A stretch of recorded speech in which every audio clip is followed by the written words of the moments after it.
Pada saat Kapolri kita orang Kristen, terjadi di rumah jenderal yang kayaknya Kristen juga, dan pelaku-pelakunya kalau lihat nama-namanya kayaknya mereka juga Kristen dan korbannya juga Kristen.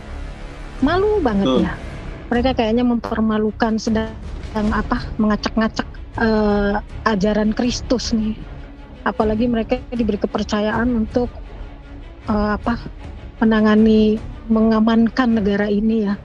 Betul. Tapi yang mereka lakukan justru hal-hal yang sangat memalukan.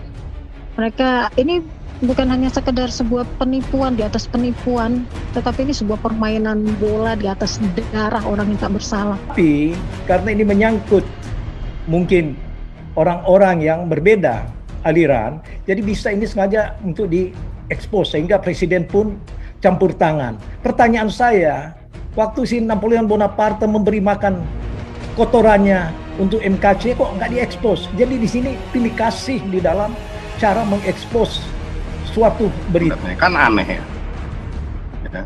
Bahkan di dalam tahanan terakhir tahun lalu ya, akhir tahun lalu itu si Bonaparte memberi makan tai kepada MKC pun tidak secara spesifik Polri bertindak memberikan tuntutan tambahan hukuman berat kepadanya, kan jadi aneh lagi kan ya.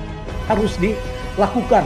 Kita nggak percaya lagi lah mau presiden, apalagi Mahfud yang diurusin ya bangsa Saifuddin Ibrahim. Kalau Somad ya dibela. Yang gini-gini yang harus kita suarakan. Kenapa saya konsisten kepada hal-hal seperti ini diulang-ulang.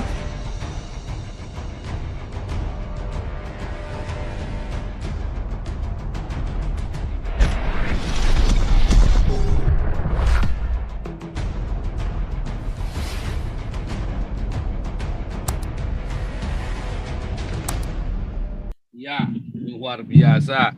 Ini makin ramai ya, makin malam ini. Jamila, Jimi Hendrix, lalu ini ya senior kita Robert Mawengkang Amerika.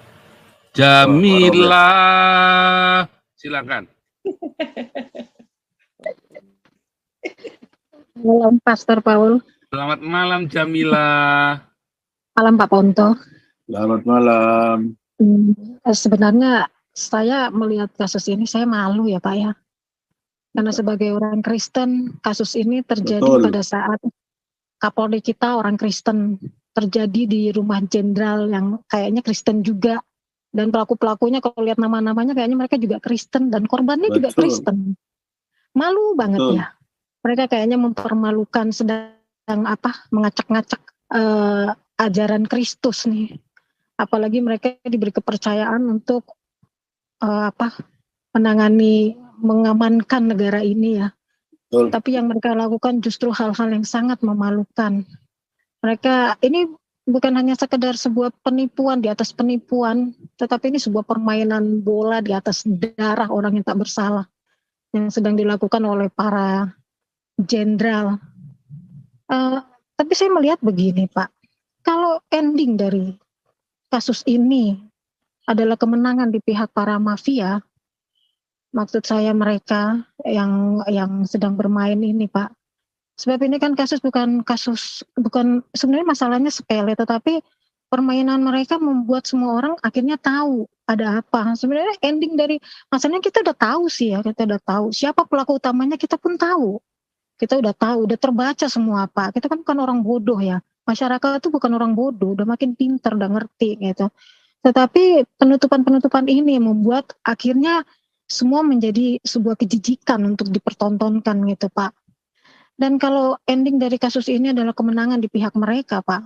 Nah, apakah Bapak tidak berpikir bahwa ini sebuah indikasi bahwa negara kita sedang di take over secara perlahan-lahan bagi kepentingan para mafia? Mengingat berita-berita yang saya baca, ternyata satu jenderal itu posisinya bukan cuma satu jabatan Pak. Seperti Pak Sambo lepas dari propam, dia di satgas apa ya gitu ya. Posisinya masih ada lagi tuh.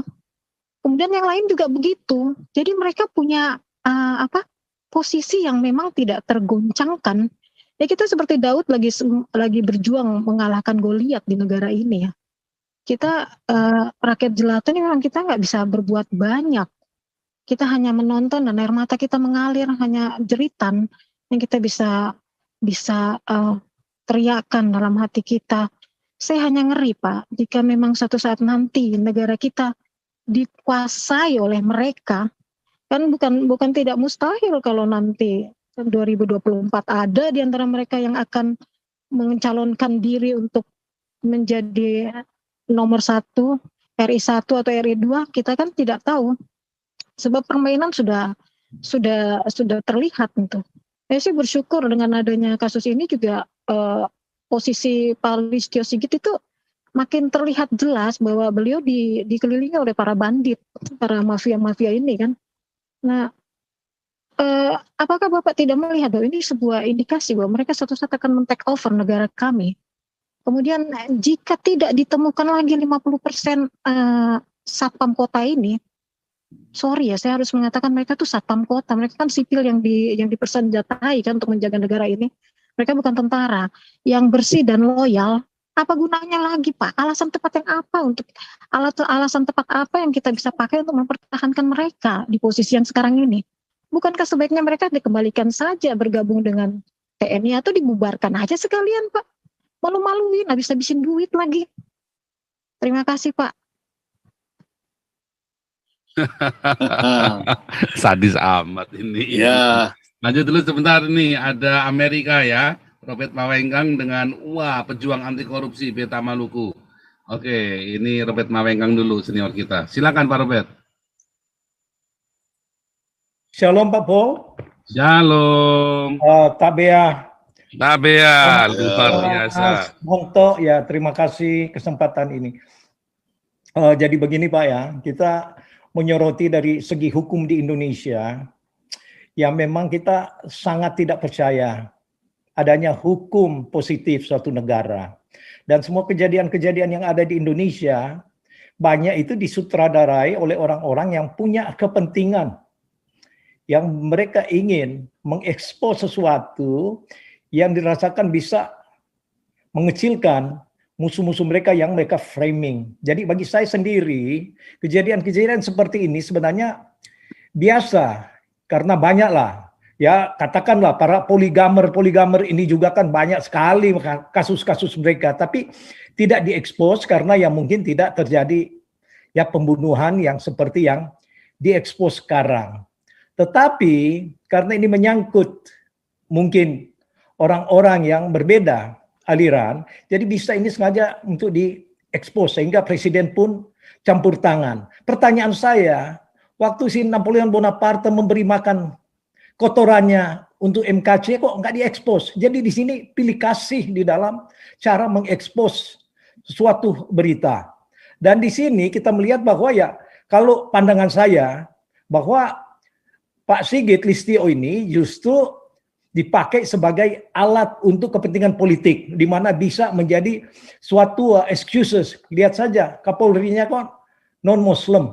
Tetapi tanpa kita ketahui bahwa ini adalah permainan orang-orang yang ingin mempengaruhi sesuatu dengan political issue yang dianggap ini tidak ada artinya. Tapi kalau kita lebih dalam untuk melihatnya, ini dia sebenarnya korban. Dan sayangnya dia tidak berani juga untuk mengungkapkan sesuatu yang dia tahu itu salah, termasuk, ya ini bukan melebar ya, tapi kita fokus kepada kejadian-kejadian yang ada. Ya misalnya lah, saya mengulang-ulang supaya rakyat Indonesia ini tidak menjadi penglupa terhadap histori ataupun suatu peristiwa. Bagaimana perbandingan hukum terhadap Rizik Munarman yang dilepas begitu aja? Nggak ada.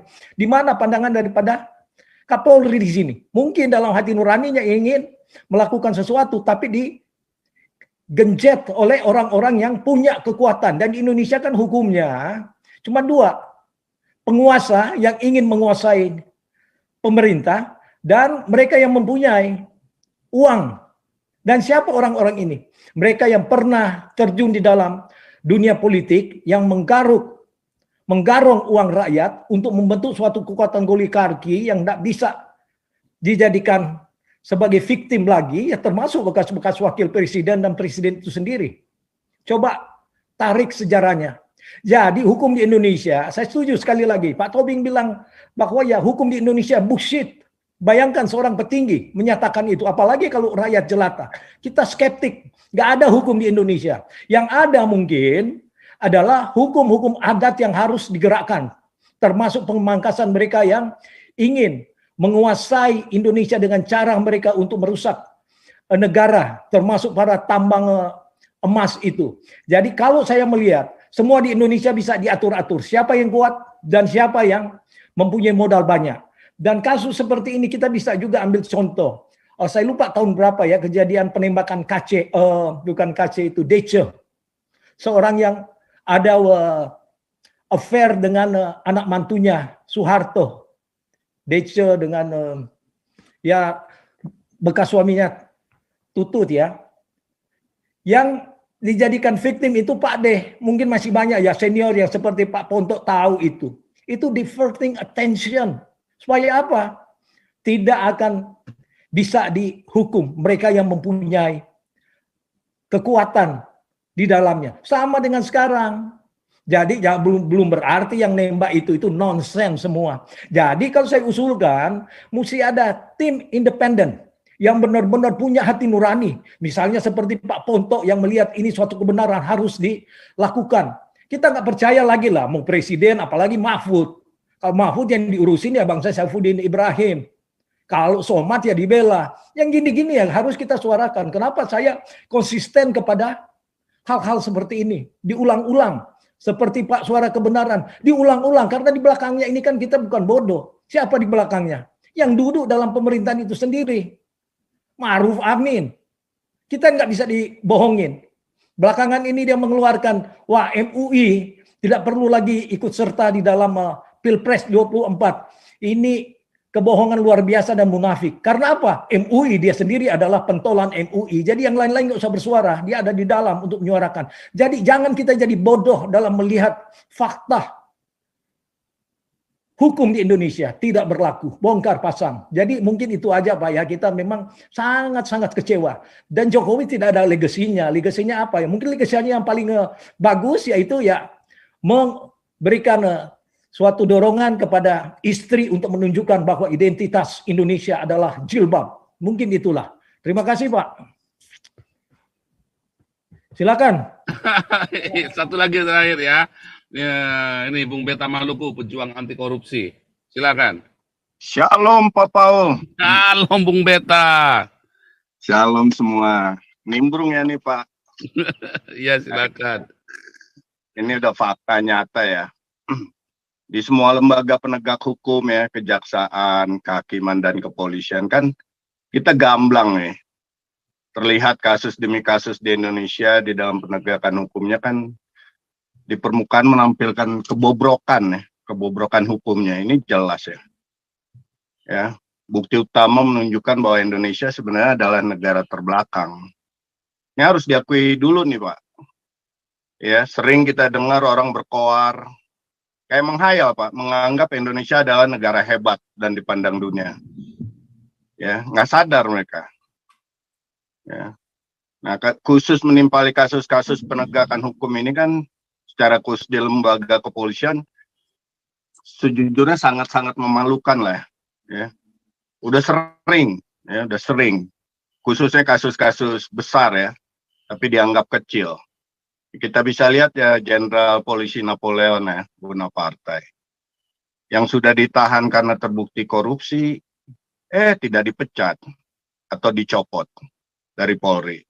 Tapi masih aja sebagai tahanan, sebagai kriminal dibiarkan memanggul 2 bintang di pundaknya. Kan aneh ya. Ya.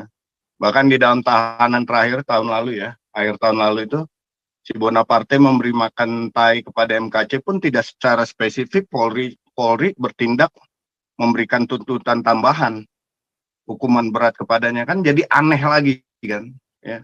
Inilah Polri ini aduh udah nggak ngerti penegak. Jangan-jangan mereka lah mafia sesungguhnya, preman sesungguhnya lagi. Oh iya, itu fakta itu Pak, fakta. Sekarang kalau kita detail aja tuh jenderal kalau udah punya bintang, coba hitung hartanya dibagi dengan selama dia berdinas. Jumlah gajinya ditambahin, diakumulasi semua. Mungkin nggak bisa punya ratusan miliar itu. Coba itu si siapa Tito ya, sekarang jadi Menteri Dalam Negeri. Coba dihitung hartanya, ya. Layak nggak sekarang pertanyaannya? Ya. Layak nggak? Nah, ya gini ya Pak, ya saya tidak heran ya dengan kasus kematian yang kita bicarakan malam ini, Brigadir Joshua Huta Barat ya. Semakin jelas menampilkan di mata dunia kebobrokan penegakan hukum oleh lembaga Polri ini. Ya. Nah sekarang bagaimana keadilan secara hukum di Indonesia bisa ditegakkan? Bagaimana kalau polisinya aja, penegak hukumnya aja sebagai lembaga sudah seperti itu? Nah ini kita harus lihat lagi, bukan hanya KKN berdasar korupsi ya, kolusi atau nepotisme saja. Tapi yang lebih halus lagi nih Pak, yang kita bisa lihat, yaitu KKN berupa kesukuan, kekerabatan, dan nebar pesona. Udah kelihatan. Yang mana masuk akal nggak si Sambo ya namanya ya? Ya, Sambo. Sambo. Datang ke kantornya Kapolda, peluk cium. Apa? Di mana wibawa hukumnya di situ? Ini polisi apa banci? Peluk cium untuk penegakan hukum. Dari situ aja aneh saya ngeliatnya. Aneh. Ya jadi melihat ini semua khususnya untuk ya, saya yakin nih Pak, bila lembaga Polri tidak direorganisasi, selamanya Polri akan seperti ini. Reorganisasi bukan hanya pejabat-pejabatnya, enggak. Sistemnya, organisasinya. Udah nggak perlu nih Polri. Nggak perlu. Cukup aja misalnya di provinsi-provinsi. Cukup aja punya lembaga polisi sendiri situ. Yang ngatur dia punya provinsinya. Turun sampai ke bawahnya. Ya, nggak perlu kayak gini nih, terlalu gede. Ya harus di downsizing dia. Udah nggak efektif. Setiap tahun makan anggaran negara begitu besar. Mana penegakan hukumnya? Ya, kita mau ngelapor hilang ayam malah keluar kambing. Artinya kan nggak efektif sekali nih Polri. Ya baru harus direorganisasi nih. Ya sistemnya udah salah. Sementara itu KKN tadi korupsi, kolusi, nepotisme dan kesukuan, kekerabatan dan nebar pesona aja kerjanya. Ya, itu harus dipikirkan tuh. Kalau enggak ya selamanya akan gini. Begitu Pak Paul. Luar biasa. Langsung Pak Ponto. Kalian penutup. Nah, ini baru baca dapat kabut baru lagi.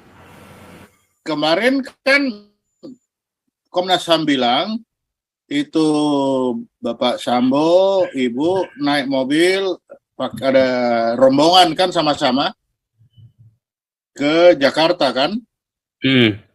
Nah, ini barusan menurut Pak Ahmad Taufan Damanik bahwa pulang ke Jakarta Irjen Sambo naik pesawat, istri pakai mobil. Nah, ini yang mana lagi yang benar ini? Nah, coba. Baru berapa menit ini sudah berubah lagi ini kan. Nah, tapi kalau yang namanya Pak ini kemarin bilang dalam 20 CCTV di situ rombongannya ada Ibu, Bapak dan Brigjen, Brigadir J. Tapi sekarang muncul lagi Ketua Komnas HAM Ahmad Taufan mengklarifikasi bagaimana sama-sama Komnas HAM ini yang berkelahi sekarang. Lalu kemarin intern polisi, sekarang intern Komnas HAM. Nah ini kan tambah pusing lagi ini. Ini mana yang benar lagi ini kan? Ini tuh bahwa si bapak ini naik pesawat. Nah ini tidak berganjak lagi kan? Mana yang faktanya yang sebenarnya terjadi? Jadi memang sampai hari ini kasus ini masih belum ada titik terang bagi saya. Karena Komnas HAM dianggap jadi penerang, malah jadi menambah foggy dia, bukan menjadi penerang. Ini tambah lagi. Bagaimana antara Khairul Anam dengan Pak siapa ini yang ketuanya ini? Ini sudah beda. Nih. Tony Damanik, Pak Taufan. Taufan Damanik dengan Hairul Anam sudah berbeda. Tapi satu malah lihat CCTV. Nah, itu. Jadi kalau memang polisi ini kebesaran, ya nanti setelah ini memang kita harus melihat kembali efektivitas itu. Terus dengan Ibu tadi, kalau ini memang kok semua Kristen, ya memang kenyataannya mulai yang korban Kristen, yang mati Kristen, yang mengaku menembak Kristen, yang di jenderalnya Kristen, yang Kapolri juga Kristen. Lalu CCTV yang bangkit dari antara orang mati Kristen naik, nah, turun lagi untuk menghakimi orang yang hidup yang mati, ya juga sama, serupa atau diserupakan. Nah itu dia. Ini menarik. Jadi, Pak Ponto, saya mau nambahin mengenai kekristenan itu, Pak. Iya, jadi ini ada apa dengan kekristenan ini? Iya kan? Ya, karena Kristen, sampai mengganggu. Nggak pusing dia mau Kristen kayak mau apa kayak, hukumnya harus adil. Kalau bongkar, bukan masalah di agamanya apa. Kebetulan betul. Mereka Kristen, bukan berarti kita lindungi, tidak. Iya, betul, setuju. Iya, cuma memang itu tadi, kenapa kok ada ini? Mari kita melihat. Nah, kalau ditanya, melihat semua ini, waktu saya ke Israel, ketika sampai di pintu Yerusalem itu, bahwa bagaimana Yeremia menangisi Israel, melihat betapa banyaknya problem yang dihadapi oleh Israel zaman itu. Nah, sama seperti sekarang. Jadi kalau saya melihat betapa banyak masalah yang dihadapi oleh Indonesia itu tadi, dan saya tahu banyak, tapi saya tidak bisa berbuat banyak. Kalau saya bisa mungkin menangisi itu tadi. Pak Kok Ponto, seperti ini? Ya itu. Kalau saya mungkin melihat dari perspektif yang lain. Jadi ini semua dijadikan muatan-muatan politik untuk menjatuhkan kelompok-kelompok yang dianggap menentang orang-orang kadrun. Jadi mengangkat-ngangkat ini dikaitkan dengan agama ini karena mereka ingin memakai ini sebagai makanya harus ditegakkan khilafah. Padahal secara hukum kan tidak ada agama siapapun, Konfusius siapa saja itu jelas. Jadi memang kenapa ini menjadi suatu muatan yang menarik karena tujuan politik. Jadi nggak bisa kita main tebak seperti begitu saja, seperti Rizik dikeluarkan. Kenapa? Ya untuk dipersiapkan kampanye para kadrun. Ya kita nggak bodoh untuk melihatnya. Berlangsung baru 2 hari, 1 hari dia langsung menentang kok kebijakan daripada pemerintah, revolusi akhlak, orang tidak berakhlak. Jadi kita ini bukan orang-orang yang bisa dibodohin. Gitu aja lah tambahan saya, Pak. Terima kasih. Ya, betul, Pak. Jadi memang ini kan sesuatu yang terjadi di luar rancangan kan, di luar rancangan. Kok jadi seperti itu kan di luar rancangan. Ya. Nah, itu di luar rancangan, sehingga dari keimanan itu yang harus kita melihat dari keimanan. Mengapa ini terjadi seperti itu? Tapi tidak dilihat dari sisi politiknya. Tapi kalau orang melihat seperti itu, kenyataan sekarang ya ini kenyataannya memang seperti itu. Kita tidak bisa menampik kenyataan ini. Tapi sebagai orang Kristen, kita hanya bisa melihat ada apa, mengapa kok jadi seperti ini. Apa maksud Tuhan seperti itu kan? Nah, itu kalau kita mau tarik ke sana. Tapi situasi yang disampaikan tadi semua memang apa adanya. Itu yang apa adanya sekarang yang terjadi. Sehingga inilah saatnya, seperti saya bilang tadi, saatnya bagi Presiden Jokowi untuk memperlihatkan bagaimana keberhasilan beliau. Kalau sekarang beliau sudah dianggap berhasil dengan membangun infrastruktur dan lain-lain, di dalam penegakan hukum, apakah beliau berhasil? Inilah ujiannya. 3 kali perintah beliau sudah dijalani. Tapi kalau sampai hari ini, foggy itu belum pergi. Masih tetap fog. Dan malah bertambah. Kalau kemarin perbedaan berita itu antara Kapolres dan Kadif Humas, sekarang perbedaan berita antara Ketua Komnas HAM dengan Hairul Anam itu apa? Wakilnya atau apanya? Nah itu. Di mana Pak Hairul Anam bilang rombongan. Nah, rombongan Pak Sambo itu naik mobil dari Semarang tuh, dari mana itu sampai ini bersama-sama, hanya berbeda mobil. Bapak naik mobil satu, Ibu naik mobil satu. Sekarang dirubah lagi. Si Bapak tidak naik mobil, tapi naik pesawat. Nah, ini mana yang benar? Akhirnya kan ilmu pelaut. Nah, kalau ilmu pelaut, di laut, satu benar, satu salah. Dua-dua salah, pasti tabrakan. Nah, itu ilmu pelaut itu. Di laut itu dua-dua harus pinter. Kalau satu bodoh, dua-dua bodoh. Dua-dua tabrakan. Nah, untuk itu, apa yang disampaikan Komnas HAM, nggak tahu memang, ya udahlah, dua-dua nggak bisa dipercaya. Menambah fogi lagi kan. Nah, terus bagaimana ini? Ya tetap harus dilaksanakan. Kita semua harus mendorong. Presiden, that is your job. You have to finish it. That is your time. Kan begitu. Kita harus mendorong. Apapun ini harus. Karena polisi, ini adalah milik kita bersama. Langit, walaupun langit akan runtuh, katanya, hukum harus ditegakkan. Walaupun pembunuh itu ada di dalam tubuh polisi, tapi polisi itu tidak akan runtuh. Jangan sampai polisi yang kita bangun bersama, yang kita miliki bersama ini, menjadi pelindung pembunuh. Itu yang harus kita jaga. Itu saja. Demikian Pak Paul. Luar biasa. Tapi ini ada tambahan sedikit dari Amerika, Pak Paul Dere sudah lama nggak komentar. Iya, Pastor. Thank you, Pastor, Pak Ponco. Tapi Ya, Pak. ya, ini kita lihat memang sempat dibuat pusing juga ya. Ya. Semua orang jadi maksudnya gini, ini kan tugasnya Propam itu kan, dia itu penertiban intern kan, polisi kan. Ya. Kita bicara membias lah ini. Terus kok kenapa bisa mengalami kejadian? Karena kita nggak tahu planningnya Jenderal Sambo ini. Tapi kalau dilihat dari indikasi 10% Polri terindikasi khilafah, ya ini kan udah mau 2024, ya kan. Kita tanda tanya juga, apakah targetnya kemarin itu jenderal ini dia yang mau dihabisi apa gimana, ini tanda tanya juga. Karena pas kejadian di rumah, sedangkan rumah itu mungkin kosong. Itu ajudannya ada 7 orang saya dengar. Ini hasil pemeriksaan Komnas HAM bagaimana dengan 7 orang ini.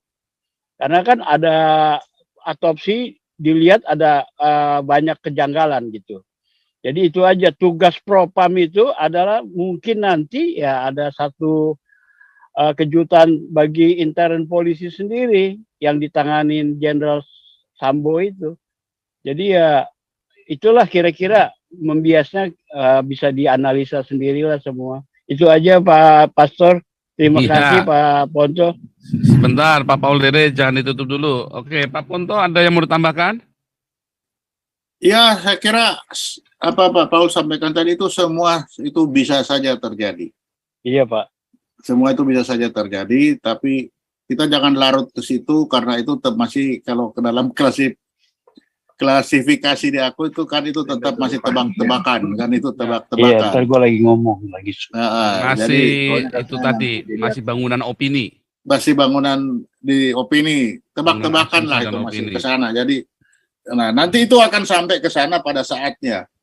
Tapi untuk sekarang ini tugas kita itu adalah mencari siapa pembunuh Brigadir J. Itu dulu. Kalau itu terbongkar, itu akan kemana-mana dia. Banyak sekali itu nanti. Kita sudah bisa terbayang gitu. Yang turut serta menyampaikan berita bohong. Kalau ini, banyak itu. Sangat banyak. Tapi kita tidak perlu berandai-andai dengan yang besar-besar. Mari kita mulai dari yang kecil-kecil dulu. Yang kecil jangan dibesar-besarin. Tidak besar-besarin. Ini masih lanjut lagi, tapi saya harus jalan ini masalahnya nih dan ya, okay. Ya biarin aja, saya mau bicara nih Pak Paul.